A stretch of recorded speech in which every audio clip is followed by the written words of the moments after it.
भगवान के नाम पर दे दे बाबा, बहुत दिन से कुछ नहीं खाया है, आप देंगे तो इस गरीब का भला होगा। ऐसा तो आपने कई स्टेशन और जगहों पर सुना ही होगा, पर क्या आप जानते हैं कि यही भीख मांगने वाले भिखारी असल में करोड़पति हैं? क्या आपको पता है कि आपके दिए हुए पैसों से भिखारी करोड़पति भी बन सकते हैं? या आप जानते हैं ऐसे भिखारी को जिसने की भीख मांग मांग कर बना ली है करोड़ों की संपत्ति? तो आज हम आपको बताएंगे ऐसे ही कुछ भिखारियों के बारे में जो कि दिखने में तो लगते फटीचर हैं पर हैं अमीर। तो स्वागत है आपका हमारे पेज पर, और इन भिखारियों के बारे में जानने के लिए इस वीडियो को अंत तक जरूर देखिएगा। फटे पुराने कपड़े पहने हुए कई भिखारी आपको सड़कों पर या स्टेशन पर तो मिले होंगे, जिन्हें देखकर आपको तरस आता होगा। लेकिन अगर इंडिया के सबसे अमीर भिखारियों की बात करें तो उसमें सबसे पहला नाम आता है भरत जैन का, जो कि मुंबई के रहने वाले हैं। वो कई सालों से भीख ही मांग रहे हैं। भरत जैन आजाद मैदान और छत्रपति शिवाजी टर्मिनस के आसपास ही लोगों से भीख मांगा करते हैं। आपको ये बात जानकर हैरानी होगी कि लगभग 8-9 घंटे तक लोगों से भीख मांगने के बाद उनकी जेब में एक दिन के 2 से 2,500 रुपए तक बच जाते हैं। और दोस्तों, हम आपको ये बताते चले कि भरत जैन के पास सिर्फ भीख मांगकर इतने रुपए इकट्ठे हो गए हैं कि जिससे उनके पास 80 लाख रुपए के 2 घर हैं, 1 बेडरूम फ्लैट है। और जिस आम इंसान को महीनों लग जाते हैं इतने रुपए कमाने के लिए, वो भरत जैन सिर्फ 1 महीने में ही कमा लेते हैं, वो भी सिर्फ भीख मांगकर। वो हर महीने 75,000 तक आराम से कमा लेते हैं। जिसे समझा भिखारी, वो तो निकला झूठ बोलने में खिलाड़ी। तो दोस्तों, आपकी इस पर क्या राय है, हमें कमेंट करके जरूर बताइएगा। दूसरे नंबर पर हम बात करते हैं भिखारी पप्पू की। ये जनाब पटना से आते हैं। कई स्टेशन पर भीख मांग मांग कर ये अपना काम चला रहे हैं। कई लोगों को ये यहाँ तक बोल देते हैं कि साहब खाने के लिए पैसे नहीं है, 2 दिन से कुछ नहीं खाया। लेकिन अगर इनकी इनकम की बात करें तो ये आराम से 5 स्टार होटल में जाकर खा सकते हैं। इनका बैंक बैलेंस 1 करोड़ से भी ऊपर है। ये बेचारे भिखारी उन लोगों से भीख लेकर जिनके बच्चे हिंदी मीडियम में पढ़ते हैं, अपने लड़के को इंग्लिश मीडियम स्कूल में पढ़ा रहे हैं। इनकी कमाई की बात करें तो ये कई राज्यों के चीफ मिनिस्टर से भी ज्यादा कमा लेते हैं, वो भी सिर्फ भीख मांगकर। इनके पास एक फ्लैट है जिसमें पप्पू कुमार अपनी पत्नी और 2 बच्चों के साथ रहते हैं। उनके बच्चे 12वीं और BA के छात्र हैं। वहीं अपने दूसरे फ्लैट में एक जूस की दुकान को किराए पर दे रखा है, और किराए पर देने से उन्हें 10,000 महीने आराम से मिल जाते हैं। पप्पू कुमार जब भीख मांगने जाते हैं तो सज धज कर करोड़पति होने के बावजूद अपने वही फटे पुराने कपड़े पहन कर जाते हैं। तीसरे नंबर की सबसे अमीर भिखारी की बात करें तो वो है पटना की सरवतिया देवी। देखो भाई, औरतें किसी भी मामले में मर्दों से कम नहीं है, चाहे वो भीख मांगना ही क्यों ना हो। जब आप इनको देखेंगे तो आपको लगेगा कि कितनी बेबस, गरीब और लाचार है, पर दरअसल ऐसा नहीं है। इनको देखें तो इनके पास आज करोड़ों की संपत्ति है, जो कि इन्होंने भीख मांगकर कमाई है।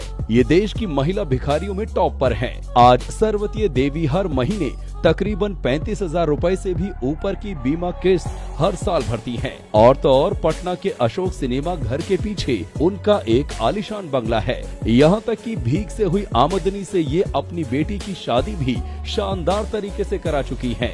और तो और कई लोगों का सपना होता है बाहर विदेशों में घूमने का, लेकिन ये सपना सरवतिया देवी सिर्फ भीख मांगकर ही सच कर चुकी हैं। ये 7 तीर्थ स्थानों पर तो घूम चुकी हैं, साथ ही विदेश यात्रा भी की है। वैसे आपने कई भिखारियों को तीर्थ स्थानों पर भीख मांगते हुए देखा ही होगा, पर आप ये भी देख लीजिए कि कैसे ये भिखारी दी गई भीख से ही आलीशान तरीके से सारे तीर्थ यात्रा करके आते हैं। अब हम आते हैं चौथे नंबर पर। यहाँ हम बात कर रहे हैं भिखारी मासू की। इन जनाब का अलग ही तरीका है भीख मांगने का। अगर इनकी हालत देखें तो ऐसा लगता है कि इनसे ज्यादा लाचार तो बेचारा कोई है ही नहीं।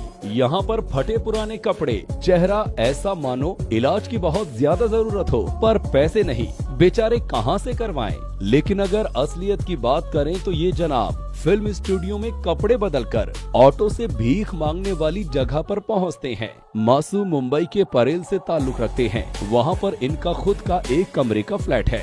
साथ ही इनके पास लगभग 30 लाख रुपए से भी ज्यादा की संपत्ति है, और फिर भी ये ऐसी हालत में भीख मांगते हैं। इनके परिवार वालों के समझाने के बाद भी ये अपने फैशनेबल तरीके से भीख मांगना नहीं छोड़ते।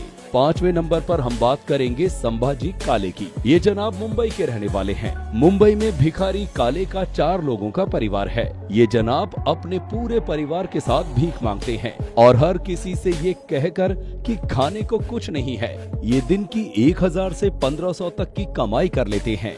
इसके अलावा इनके पास विरार में 1 फ्लैट, 2 घर, जमीन और बैंक में कई लाख रुपए जमा हैं। संभाजी काले भिखारी मुंबई के स्लम क्षेत्र विरार से आते हैं। छठे नंबर पर हम बात करेंगे हाजी की, जो कि मुंबई से हैं। इनकी रोजाना की आमदनी 2000 रुपए तक की है और त्योहार के टाइम तो इनकी आमदनी और भी बढ़ जाती है। हाजी के पास खुद का घर है और साथ में ही लगभग इनके पास 15 लाख तक के प्लॉट भी हैं।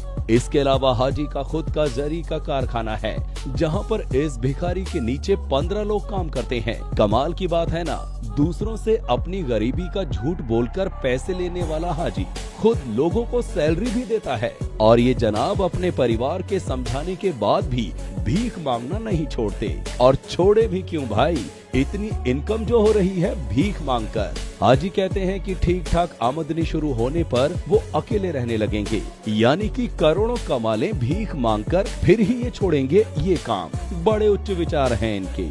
भीख देना ये गलत नहीं है, लोगों की मदद करनी चाहिए, लेकिन जब ये पता चल जाए कि जिस पर हम तरस खाकर अपने कुछ पैसे दे रहे हों, वो ही हमसे झूठ बोलकर हमारे पैसों से करोड़पति बन रहा है, तो बुरा लगता है। आगे से बहुत ज्यादा मदद करने से पहले सोचे कि कहीं आप दानवीर की जगह मूर्ख तो नहीं बन रहे। तो दोस्तों, ये आज की वीडियो। अगर आपको ये वीडियो पसंद आई हो तो लाइक, कमेंट कीजिएगा और शेयर कीजिएगा इस वीडियो को। फॉलो करना ना भूलिएगा हमारे पेज को।